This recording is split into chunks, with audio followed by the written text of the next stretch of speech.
ਜੀ ਸਤਨਾਮ ਸ਼੍ਰੀ ਵਾਹਿਗੁਰੂ ਸਾਹਿਬ ਜੀ। ਡੰਡੌਤ ਬੰਦਨ ਕੁਵਾਰ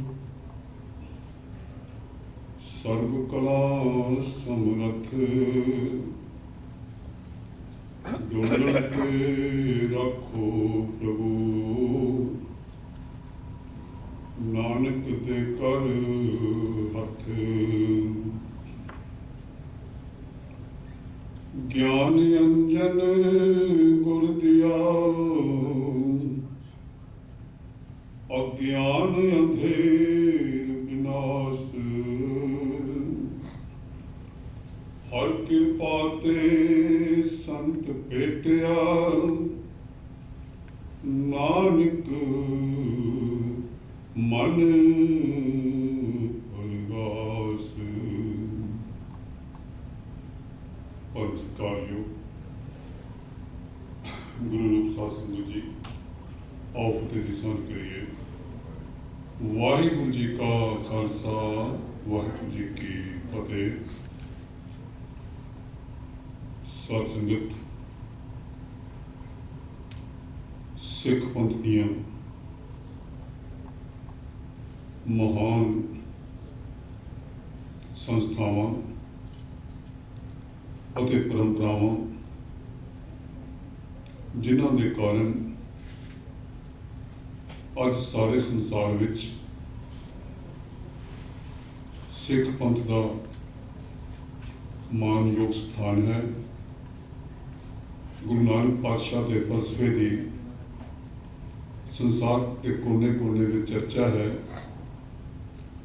ਉਹਨਾਂ ਵਿੱਚੋਂ ਅਸੀਂ ਤਿੰਨ ਸੰਸਥਾਵਾਂ ਨੂੰ ਹਰ ਰੋਜ਼ ਅਰਦਾਸ ਵਿੱਚ ਯਾਦ ਕਰਦੇ ਹਾਂ। ਚੌਂਕੀਆਂ ਝੰਡੇ ਬੁੰਗੇ ਜੁਗੋ ਜੁਗ ਅਟਲ। ਇਹ ਚੌਂਕੀਆਂ ਕੀ ਹਨ, ਝੰਡੇ ਕੀ ਹਨ ਅਤੇ ਬੁੰਗੇ ਕੀ ਹਨ,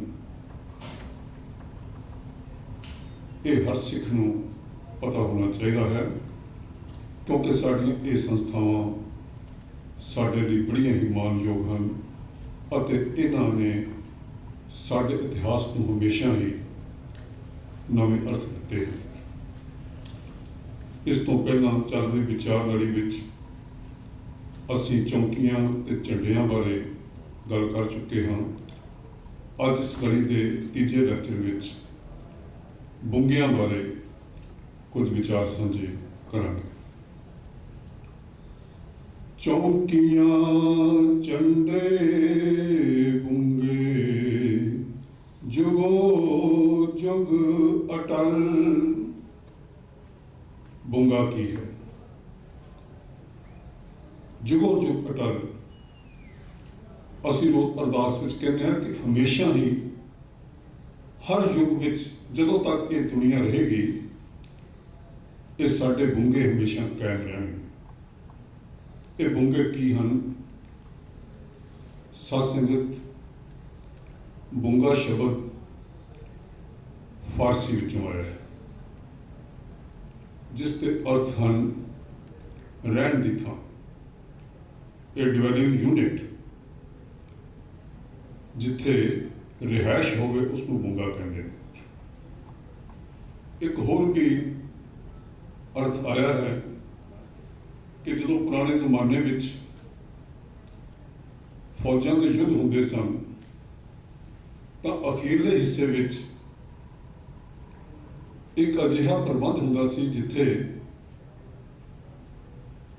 ਰਸਦ ਵਗੈਰਾ ਫੌਜਾਂ ਵਾਸਤੇ ਰੱਖੀ ਜਾਂਦੀ ਸੀ, ਪ੍ਰੋਵੀਜ਼ਨਸ ਉੱਥੇ ਰੱਖੇ ਜਾਂਦੇ ਸਨ।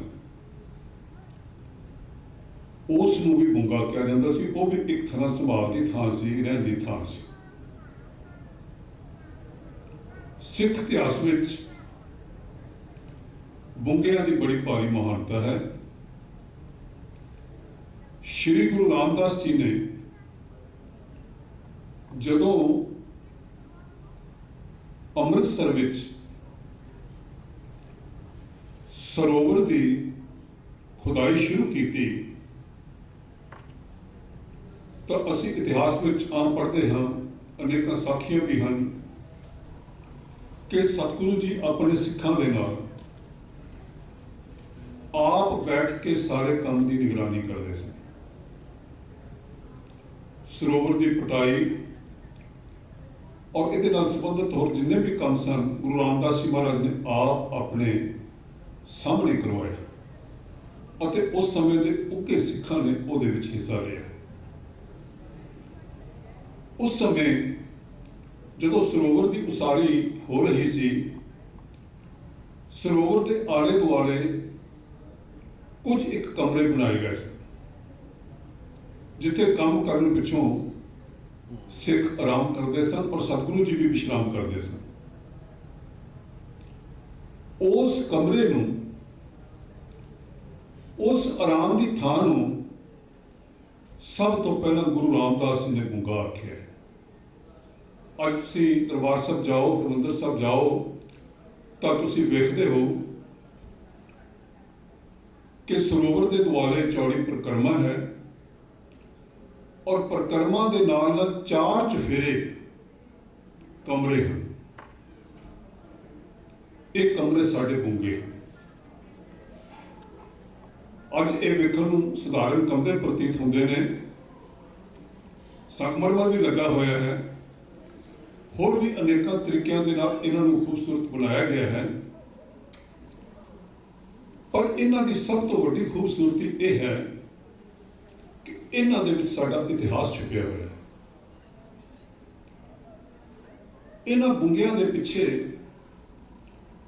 ਐਸੀ ਭਰਪੂਰ ਗਾਥਾ ਹੈ ਜਿਸ ਨੇ ਸਿੱਖ ਪੰਥ ਨੂੰ ਨਾ ਕੇਵਲ ਨਵੀਂ ਡਾਇਰੈਕਸ਼ਨ ਦਿੱਤੀਆਂ ਹਨ, ਸਗੋਂ ਸਮੇਂ-ਸਮੇਂ ਤੇ ਇਹਨਾਂ ਗੁੰਗਿਆਂ ਦੇ ਵਿੱਚ ਸਿੱਖ ਪੰਥ ਦੇ ਬੜੇ ਮਹਾਨ ਗ੍ਰੰਥ ਵੀ ਰਚੇ ਗਏ। ਸਾਧ ਸੰਗਤ, ਅੱਜ ਜੋ ਅਸੀਂ ਹਰਿਮੰਦਰ ਸਾਹਿਬ ਦੇ ਆਲੇ ਦੁਆਲੇ ਦੇਖਦੇ ਹਾਂ, ਅੱਜ ਤੋਂ ਕੁਝ ਸਦੀਆਂ ਪਹਿਲਾਂ ਇਹ ਇਸ ਤਰ੍ਹਾਂ ਨਹੀਂ ਸੀ। ਨਾ ਹਰਿਮੰਦਰ ਸਾਹਿਬ ਦੀ ਇਮਾਰਤ ਤੇ ਸੋਨਾ ਸੀ, ਨਾ ਕਿਧਰੇ ਸੰਗਮਰਮਰ ਸੀ। ਸਧਾਰਨ ਇੱਟਾਂ ਦਾ ਸਾਰਾ ਕੰਮ ਇੱਥੇ ਆਲੇ ਦੁਆਲੇ ਹੋਇਆ ਹੋਇਆ ਸੀ। ਔਰ ਇਹ ਜਿਹੜੇ ਕਮਰੇ ਸਨ ਜਿਨ੍ਹਾਂ ਨੂੰ ਗੁੰਗੇ ਆਖਿਆ ਹੈ, ਇਹ ਵੀ ਇਸੇ ਹੀ ਤਰ੍ਹਾਂ ਦੇ ਕੁਝ ਛੋਟੇ ਕੁਝ ਵੱਡੇ ਬਣੇ ਹੋਏ ਸਨ। ਗੁਰੂ ਰਾਮਦਾਸ ਜੀ ਤੋਂ ਪਿੱਛੋਂ ਜਿਸ ਵੇਲੇ ਸ਼੍ਰੀ ਗੁਰੂ ਅਰਜਨ ਦੇਵ ਜੀ ਮਹਾਰਾਜ ਨੇ ਹਰਿਮੰਦਰ ਸਾਹਿਬ ਦੀ ਸਥਾਪਨਾ ਕੀਤੀ ਹੈ, ਉਸਾਰੀ ਕੀਤੀ ਹੈ, ਉਸ ਵੇਲੇ ਕੁਝ ਹੋਰ ਗੁੰਗੇ ਉਸਾਰੀ ਦੀ ਸਨ ਔਰ ਉਹ ਬਾਅਦ ਦੇ ਵਿੱਚ ਤਿਆਰ ਹੋਏ ਔਰ ਉਹਨਾਂ ਦੇ ਵਿੱਚ ਵੀ ਅਨੇਕਾਂ ਇਤਿਹਾਸਕ ਕੰਮ ਹੋਏ ਹਨ। ਅੱਜ ਸਾਡੇ ਲਈ ਇਹ ਵੈਸੇ ਅਫਸੋਸ ਦੀ ਗੱਲ ਹੈ ਕਿ ਅਸੀਂ ਕਦੇ ਵੀ ਆਪਣੇ ਇਤਿਹਾਸ ਨੂੰ ਸੰਭਾਲਣ ਦੀ ਕੋਸ਼ਿਸ਼ ਨਹੀਂ ਕੀਤੀ ਅਤੇ ਇਤਿਹਾਸ ਦੀ ਗੱਲ ਕਰਨ ਤੋਂ ਵੀ ਅਸੀਂ ਸੰਕੋਚ ਕਰਦੇ ਹਾਂ।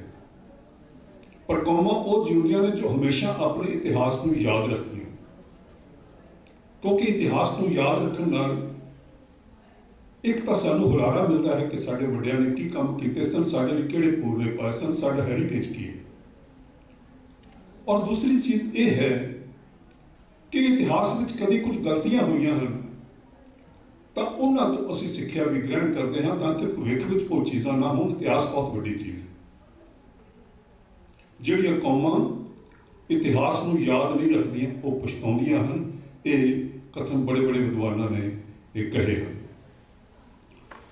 ਤੋ ਇਹ ਜੋ ਸਾਡੇ ਗੁੰਗੇ ਹਨ, ਸਭ ਤੋਂ ਪਹਿਲਾ ਗੁੰਗਾ ਜੋ ਪ੍ਰੋਮੀਨੈਂਸ ਵਿੱਚ ਆਇਆ ਹੈ ਉਹ ਗੁਰੂ ਹਰਗੋਬਿੰਦ ਸਾਹਿਬ ਜੀ ਦੇ ਸਮੇਂ ਆਇਆ ਹੈ, 6ਵੀਂ ਪਾਤਸ਼ਾਹੀ ਦੇ ਸਮੇਂ ਆਇਆ ਹੈ।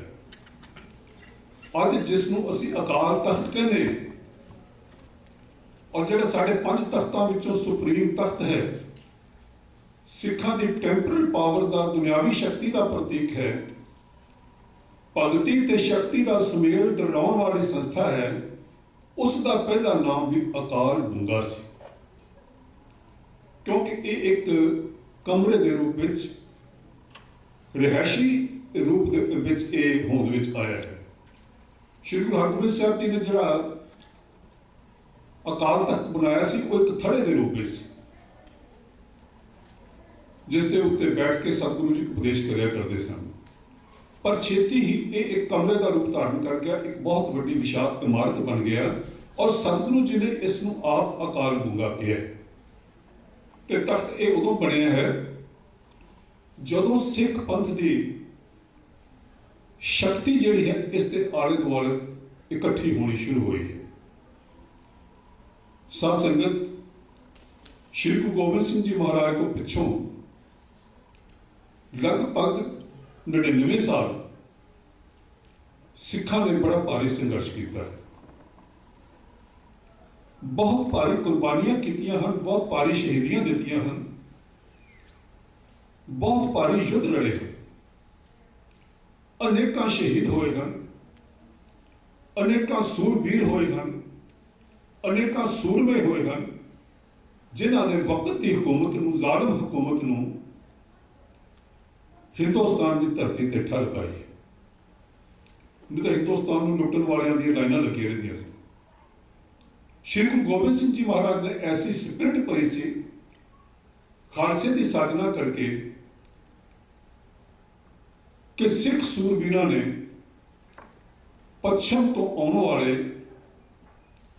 ਚਾਹੇ ਉਹ ਅਫਗਾਨਿਸਤਾਨ ਤੋਂ ਆਉਂਦੇ ਸਨ, ਚਾਹੇ ਕਿਧਰੋਂ ਹੋਰ ਆਉਂਦੇ ਸਨ, ਉਹਨਾਂ ਨਾਲ ਭਰਪੂਰ ਟੱਕਰ ਲਈ ਔਰ ਉਹਨਾਂ ਨੂੰ ਇਹ ਅਹਿਸਾਸ ਕਰਾਇਆ ਕਿ ਗੁਰੂ ਗੋਬਿੰਦ ਸਿੰਘ ਦੀ ਸ਼ਕਤੀ ਜਿਹੜੀ ਹੈ ਹਿੰਦੁਸਤਾਨ ਨੂੰ ਹੁਣ ਉਹ ਸੇਧ ਦੇਵੇਗੀ, ਤੁਸੀਂ ਹਿੰਦੁਸਤਾਨ ਦਾ ਕੋਈ ਨੁਕਸਾਨ ਨਹੀਂ ਕਰ ਸਕਦੇ। ਤੋ ਸਾਧ ਸੰਗਤ, ਇਹ ਜੋ ਸਿੱਖ ਲੜਦੇ ਸਨ, 90-95 ਸਾਲ ਜਿਹੜੇ ਸਿੱਖ ਜੰਗਲਾਂ ਵਿੱਚ ਰਹਿ ਕੇ ਧਾੜਵੀਆਂ ਦਾ ਮੁਕਾਬਲਾ ਕਰਦੇ ਰਹੇ, ਇਹ ਅਨੇਕਾਂ ਜਥਿਆਂ ਦੇ ਰੂਪ ਵਿੱਚ ਗੁਰੀਲਾ ਵਾਰਫੇਅਰ ਕਰਦੇ ਸੀ।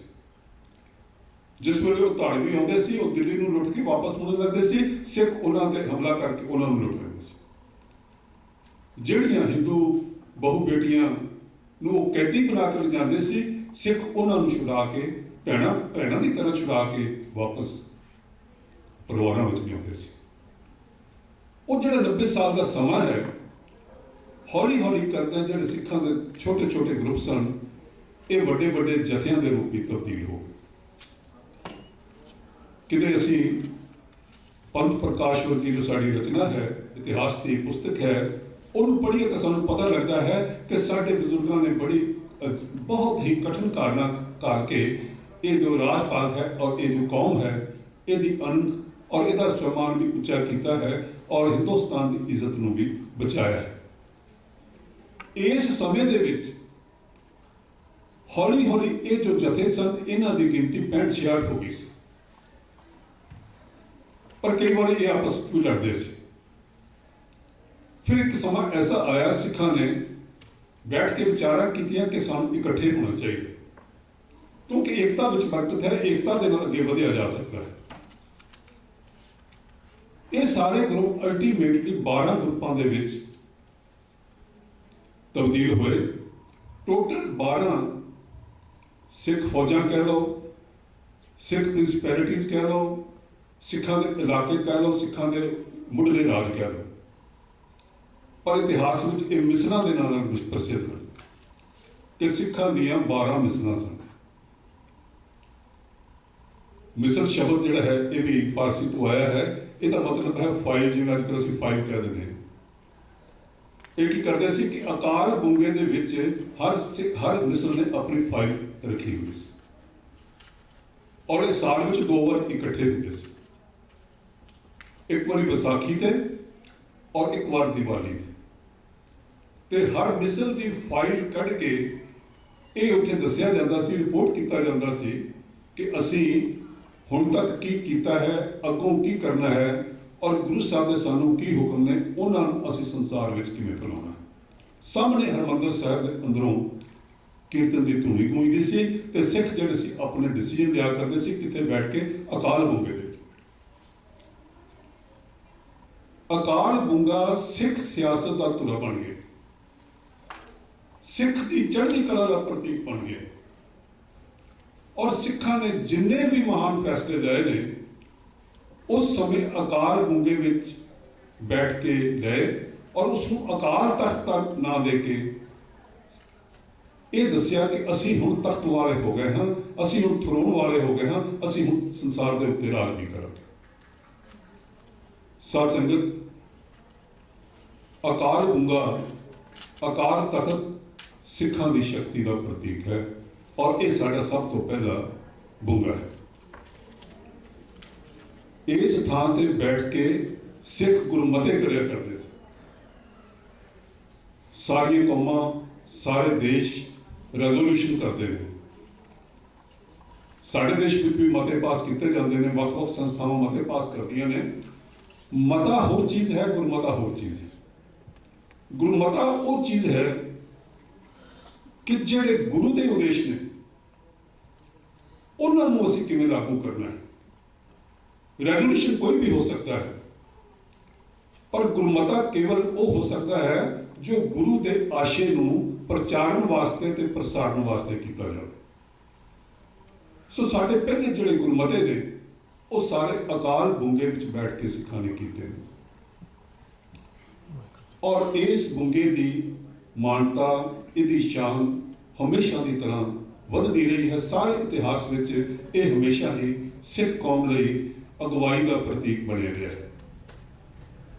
एक समय ऐसा भी आया सी कि बड़े गलत रूप में इसके काबूज हो गए सन, पर सिख पंथ की जो आस्था है, जो कमिटमेंट है, इस संस्था नालों कभी भी टुटी नहीं, डोली नहीं, खत्म नहीं हुई।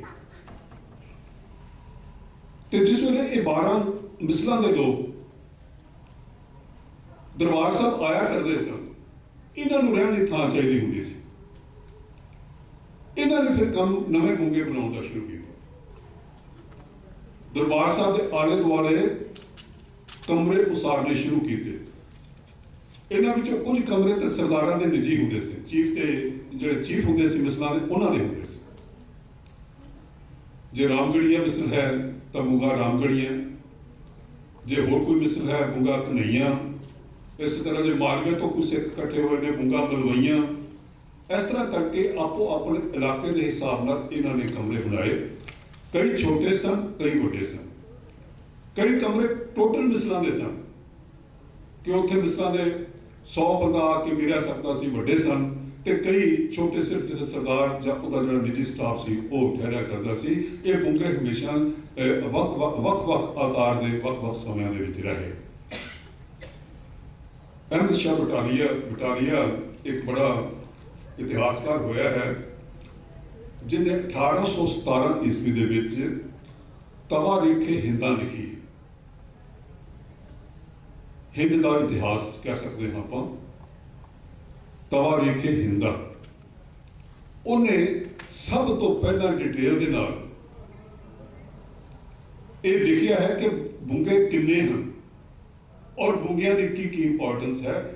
किसी सिख इतिहासकार ने इन्नी डिटेल में नहीं लिखा जिन्ना उन्हें लिखिया। और उहदे तो बाद एक अंग्रेज जिसका नाम लॉरेंस सी, वो महाराजा रणजीत सिंह की फौज में भर्ती होया और कर्नल की पदवी पर पहुंचे। जे असीं वर्ल्ड हिस्ट्री में देखिए तो सानू पता लगता है कि जिस वेले नेपोलियन हार गया सी, उस वेले ओदी जो फौज टुटी सी, ओदे अनेका ही जनरल पंजाब पहुंच गए सन और महाराजा रणजीत सिंह के फौज में वो भर्ती हो गए सी। इस तरह एक अंग्रेज भर्ती होया सी लॉरेंस। वो जिथे वो अपनी ड्यूटी करता रहा है, उत्थे नाल नाल सिखां के इतिहास नूं, सिखां दी संस्थावां नूं समझने की कोशिश भी करता रहा है। उसने भी बूंगियां की बड़ी भारी गिनती लिखी है और वक्-वक् बूंगियां के नाम भी दिते हैं। ਟੋਟਲ ਜਿਹੜੇ ਬੁੰਗੇ ਗਿਣਤੀ ਵਿੱਚ ਆਏ ਨੇ ਉਹਨਾਂ ਦੀ 69 ਗਿਣਤੀ ਹੈ 69 ਜਿਹੜੇ ਦਰਬਾਰ ਸਾਹਿਬ ਦੇ ਆਲੇ ਦੁਆਲੇ ਬੁੰਗੇ। ਇਹਨਾਂ ਵਿੱਚੋਂ 28 ਬੁੰਗੇ ਤਾਂ ਵੈਸਟ ਸਾਈਡ ਦੇ ਉੱਤੇ ਨੇ, ਜਿੱਧਰ ਅਕਾਲ ਤਖਤ ਹੈ। 28 ਬੁੰਗੇ ਉਸ ਸਾਈਡ ਦੇ ਹਨ, ਤੇ ਜਿਹੜੇ ਘੰਟਾ ਘਰ ਵਾਲੀ ਸਾਈਡ ਹੈ ਉਧਰ 9 ਬੁੰਗੇ ਨੇ। ਈਸਟ ਦੇ ਉੱਤੇ 10 ਅਤੇ ਸਾਊਥ ਵਾਲੇ ਪਾਸੇ ਜਿੱਧਰ ਪਰਲੇ ਪਾਸੇ ਜਿੱਧਰ ਲਾਇਬ੍ਰੇਰੀ ਵਗੈਰਾ ਹੈ ਉਧਰ ਟੋਟਲ 22 ਇਹ ਬੁੰਗੇ ਪੁਰਾਣੇ ਸਮੇਂ ਹੁੰਦੇ ਸਨ। ਲੇਕਿਨ ਬਾਅਦ ਦੇ ਵਿੱਚ ਜਿਸ ਵੇਲੇ ਪਰਿਕਰਮਾ ਚੌੜੀ ਹੋਈ ਹੈ ਔਰ ਅਲਟੀਮੇਟਲੀ ਸਿੱਖਾਂ ਦੇ ਹੱਥ ਪ੍ਰਬੰਧ ਆਇਆ, ਸ਼੍ਰੋਮਣੀ ਗੁਰਦੁਆਰਾ ਪ੍ਰਬੰਧਕ ਕਮੇਟੀ ਆਈ, ਤਾਂ ਇਹਦੀ ਹੋਰ ਡਿਵੈਲਪਮੈਂਟ ਹੋਈ, ਹੋਰ ਇਸ ਨੂੰ ਚੌੜਾ ਕੀਤਾ ਗਿਆ, ਤਾਂ ਉਹ ਪੁਰਾਣੇ ਬੁੰਗੇ ਹੌਲੀ ਹੌਲੀ ਢਾਹ ਗਏ ਔਰ ਉਹਨਾਂ ਦੀ ਥਾਂ ਨਵੀਆਂ ਉਸਾਰੀਆਂ, ਨਵੇਂ ਕਮਰੇ ਬਣ ਗਏ, ਨਵਾਂ ਸਭ ਕੁਝ ਬਣ ਗਿਆ। ਪਰ ਉਹ ਇਤਿਹਾਸਿਕ ਚੀਜ਼ਾਂ ਜਿਹੜੀਆਂ ਸਨ, ਜਿਹੜੀ ਇਤਿਹਾਸਿਕ ਇੱਟ ਸੀ, ਉਹਦੀਆਂ ਸਾਡੇ ਕੋਲ ਨਿਸ਼ਾਨੀਆਂ ਬਹੁਤ ਘੱਟ ਹਨ। ਤੁਸੀਂ ਦਰਬਾਰ ਸਾਹਿਬ ਦੇਖਦੇ ਹੋ, ਕਈ ਵਾਰੀ ਆਪਾਂ ਨੂੰ ਜਾਂਦੇ ਹਾਂ, ਲੰਗਰ ਦੇ ਕੋਲ 2 ਉੱਚੇ ਮਨਾਰੇ ਸਾਨੂੰ ਅਜੇ ਵੀ ਦਿਸਦੇ ਨੇ। ਇਹ ਬੁੰਗਾ ਰਾਮਗੜੀਆ ਹੈ। ਰਾਮਗੜੀਆ ਮਿਸਰ ਦੇ ਸਰਦਾਰਾਂ ਦਾ ਇਹ ਬਣਾਇਆ ਬੁੰਗਾ, ਇਹਦੇ ਨਿਸ਼ਾਨ ਹਾਲੇ ਹੈਗੇ ਨੇ ਔਰ ਹੋਰ ਬਹੁਤ ਸਾਰੇ ਨਿਸ਼ਾਨ ਮਿਟ ਗਏ ਨੇ। ਔਰ ਤੁਸੀਂ ਅੰਮ੍ਰਿਤਸਰ ਦੀ ਕਿਤੇ ਹਿਸਟਰੀ ਦੇਖੋ ਜਾਂ ਉਸ ਨੂੰ ਸਮਝਣ ਦੀ ਕੋਸ਼ਿਸ਼ ਕਰੋ ਤਾਂ ਐਸਾ ਲੱਗਦਾ ਕਿ ਜਿਹੜੇ ਅੰਮ੍ਰਿਤਸਰ ਦੇ ਮੁਹੱਲੇ ਵੀ ਨੇ ਉਹ ਵੀ ਅਲੱਗ-ਅਲੱਗ ਮਿਸਲਾਂ ਨੇ ਆਪਣੇ ਆਪਣੇ ਨਾਮ ਨਾਲ ਜੋੜੇ ਹੋਏ ਸੀ। ਜਿਵੇਂ ਕਟੜਾ ਆਲੂ ਵਾਲੀ, ਕਟੜਾ ਕਹਿੰਦੇ ਸੀ, ਇਹ ਕਟੜਾ ਆਲੂ ਵਾਲੀਆ ਮਿਸਲ ਦਾ ਹੈ, ਇਹ ਕਟੜਾ ਫਲਾਣੀ ਮਿਸਲ ਦਾ ਹੈ। ਦਰਬਾਰ ਸਾਹਿਬ ਦੇ ਆਲੇ ਦੁਆਲੇ ਇਸੇ ਤਰ੍ਹਾਂ ਦੇ ਇਹਨਾਂ ਨੇ ਇੱਕ ਤਰ੍ਹਾਂ ਦੀ ਛੋਟੀ ਰਿਆਸਤ ਬਣਾਈ ਹੋਈ ਸੀ ਜਿਹਨੂੰ ਉਹ ਆਪਣੀ ਕੈਪੀਟਲ ਮੰਨਦੇ ਸਨ, ਉੱਥੇ ਇਕੱਠੇ ਹੁੰਦੇ ਸਨ। ਇਹ ਜਿਵੇਂ ਜਿਵੇਂ ਬੁੰਗਿਆਂ ਵਿੱਚ ਥਾਂ ਥੋੜੀ ਹੁੰਦੀ ਗਈ, ਫਿਰ ਇਹ ਕਟੜੇ ਵਸਦੇ ਗਏ। 3 ਚੀਜ਼ਾਂ ਇਹਨਾਂ ਬੁੰਗਿਆਂ ਬਾਰੇ ਬਹੁਤ ਹੀ ਮਹੱਤਵਪੂਰਨ ਹਨ ਜਿਹੜੀਆਂ ਸਾਨੂੰ ਪਤਾ ਹੋਣੀਆਂ ਚਾਹੀਦੀਆਂ ਨੇ। ਇੱਕ ਤਾਂ ਇਹ 3 ਬੁੰਗੇ 3 ਤਰ੍ਹਾਂ ਦੇ ਸਨ ਕਿ ਇੱਕ ਤਾਂ ਜਿਹੜੇ ਰੂਲਿੰਗ ਚੀਫ ਸੀਗੇ ਉਹਨਾਂ ਦੇ ਰਿਹਾਇਸ਼ੀ ਸਥਾਨ ਸੀ। ਦੂਜਾ ਮਿਸਲਾਂ ਦੇ ਜਿਹੜੇ ਪੂਰੇ ਦੇ ਪੂਰੇ ਗਰੁੱਪ ਸਨ ਉਹਨਾਂ ਦੇ ਸੀ।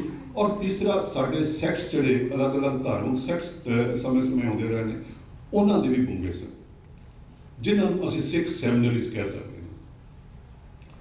ਦੁਨੀਆ ਦੇ ਇਤਿਹਾਸ ਵਿੱਚ ਆਪਾਂ ਜਦੋਂ ਦੇਖੀਏ ਤਾਂ ਪਤਾ ਲੱਗਦਾ ਕਿ ਜਿੰਨੇ ਵੀ ਪੋਲੀਟੀਕਲ ਆਰਗੇਨਾਈਜੇਸ਼ਨ ਵੱਡੇ ਅਦਾਰੇ ਬਾਅਦ ਵਿੱਚ ਹੋਂਦ ਵਿੱਚ ਆਏ ਨੇ ਉਹਨਾਂ ਦਾ ਬੇਸ ਧਰਮ ਰਿਹਾ ਹੈ।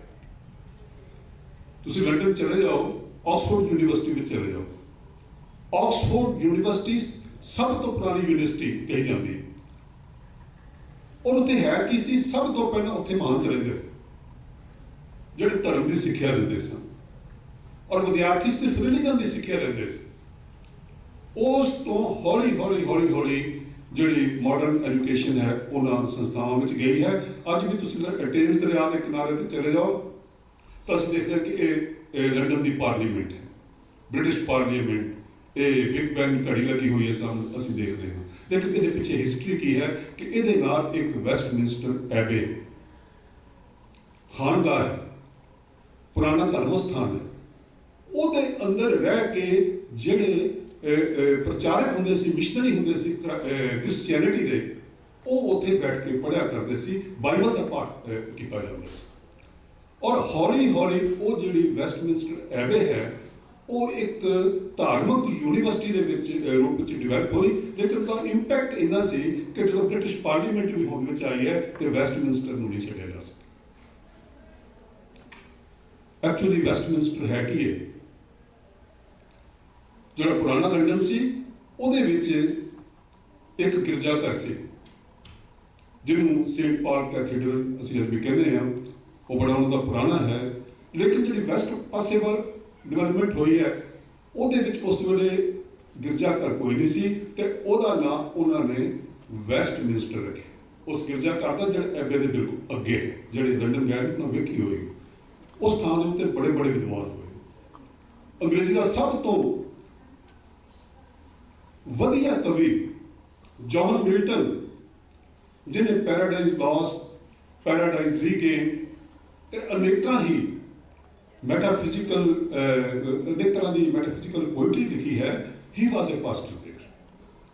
ਉਸਨੇ ਉੱਥੋਂ ਆਪਣਾ ਕੰਮ ਸ਼ੁਰੂ ਕੀਤਾ ਸੀ। ਤਾਂ ਮੇਰਾ ਕਹਿਣ ਤੋਂ ਭਾਵ ਹੈ ਜਿਸ ਤਰ੍ਹਾਂ ਇਹ ਹੋਇਆ ਹੈ ਇਸੇ ਤਰ੍ਹਾਂ ਹੀ ਸਾਡੇ ਨਾਲ ਵੀ ਸਾਡੇ ਇਹਨਾਂ ਗੁੰਗਿਆਂ ਵਿੱਚ बड़े बड़े बड़े धर्म ग्रंथ रचे गए। भाई मनी सिंह जी जिन्होंने असीं शहीद कहने, जिन्होंने बंद करवाए सिख पंथ वास्ते, उन्होंने उत्थे बैठ के बहुत सारे अनेकों ग्रंथों की रचना की। उस गुंगे नूं गुंगा ज्ञानीय कहा जाता है। और उन्होंने तो पिछों अनेकों ही होर भी आए हैं विद्वान जिन्होंने उत्थे बैठ के अपना काम किया है। मैनूं ये जान के बड़ी खुशी हुई कि साडा इतिहास का सब तो महत्वपूर्ण ग्रंथ जिहड़ा भाई संतोख सिंह ने लिखिया है, हुण ते कुछ घट गया है, लेकिन अज तो 50 को बड़े पहला सिखां विच ये रिवाज सी कि जिथे गुरु ग्रंथ साहब की कथा होंदी सी, उत्थे गुरुद्वारियां विच शाम नूं सिख इतिहास की कथा होती सी। और वो सब तो वध जो प्रोमीनेंट ग्रंथ से वो सूरज प्रकाश, जिन्होंने गुर प्रताप सूरज असल नाम से, पर सूरज प्रकाश के नाम नाल वो मशहूर हुए। ओदी कथा गुरुद्वारियां दे विच शाम नूं होया करदी सी। वो साडे इतिहास का एक बहुत बड़ा सोर्स है। भाई संतोख सिंह की रचना सूरज प्रकाश, जिस वेले भाई संतोख सिंह जी ने सूरज प्रकाश ग्रंथ की रचना की, इतिहास में जिक्र आया है कि वो कैथल स्टेट तो चल के अकाल बुंगे के सामने आके पेश हुए। और उन्होंने उस समय ज्ञानी संत सिंह जो दरबार साहब के ग्रंथी सन उन्होंने लिया के वो ग्रंथ भेंट किया कि मैं यह काम किया है तो इनू खालसा पंथ प्रवान कर। जितनी भी सिखा की विद्वता सी इन्हां गुंगियां दे विच पल रही है। ज्ञानियों के गुंगा जिहड़ा है बहुत ही मशहूर गुंगा रहा है। होर भी अनेकों उदासियां दे निर्मलियां दे वो अपने अपने तरीके दे नाल वो भी सिक्खी दे नाल जुड़े रहे हैं। कई गल्लां दे विच वो सिक्खी तो दे विरुद्ध भी जाते सन, लेकिन समय नाल वो चीज़ां खत्म हो गई हैं। लेकिन उस वेले आपस दे विच काफ़ी इंटरैक्शन सी, बहुत सारा मेल जोल सी। ते जिस वेले ये चीज़ खत्म हुई है उस वेले उदासियां ने अपने अखाड़े बनाने शुरू किए। गुंगे की तो अखाड़ा शुरू हो गई।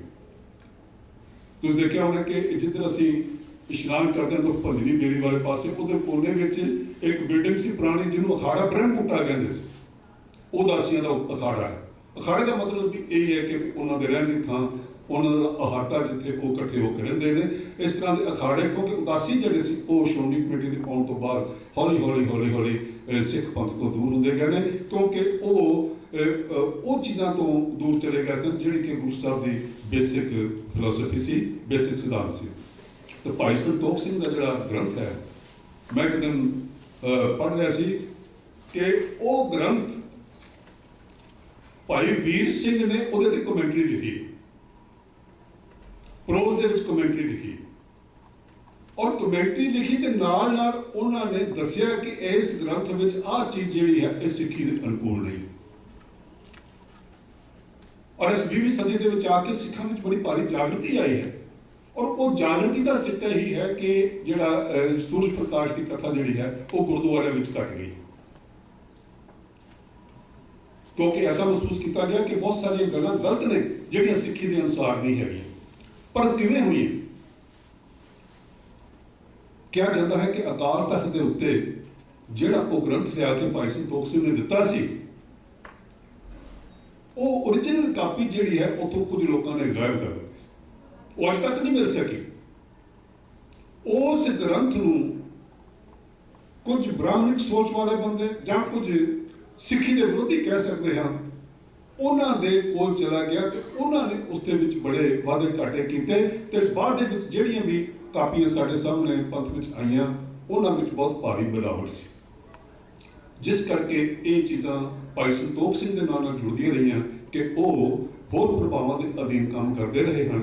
क्योंकि साढ़े कोल ऐसे इंटरप्रेटर नहीं हैं गुरुद्वारे में कथा करने वास्ते, जिहड़ा कथाकार है जे उसको हिस्टरी की समझ ना होवे, गुरु ग्रंथ साहब के सिद्धांत की समझ ना होवे, ਉਹਦੀ ठीक व्याख्या नहीं कर सकता। जो भाई संतोख सिंह ने जो लिखिਆ उसे तरह ਉਹਦੇ अर्थ करी जावे ਤਾਂ ਉਹਦੀ ਜਿਹੜੀ ਸਿੱਖਿਆ ਹੈ ਉਹ ਸਿੱਖ ਨੂੰ ਹੋਰ ਪਾਸੇ ਲਿਜਾ ਸਕਦੀ ਹੈ। ਇਸ ਕਰਕੇ ਉਹ ਚੀਜ਼ ਘਟੀ ਹੈ। ਤਾਂ ਮੇਰਾ ਕਹਿਣ ਤੋਂ ਭਾਵ ਸਿਰਫ ਇਹ ਹੈ ਕਿ ਇਹਨਾਂ ਬੁੰਗਿਆਂ ਦੇ ਵਿੱਚ ਸਿੱਖ ਪੰਥ ਦੇ ਬੜੇ ਮਹਾਨ ਗ੍ਰੰਥ ਵੀ ਰਚੇ ਗਏ ਹਨ ਔਰ ਗ੍ਰੰਥਾਂ ਦਾ ਇਤਿਹਾਸ ਵੀ ਇਹਨਾਂ ਚੀਜ਼ਾਂ ਦੇ ਨਾਲ ਜੁੜਿਆ ਹੋਇਆ ਹੈ।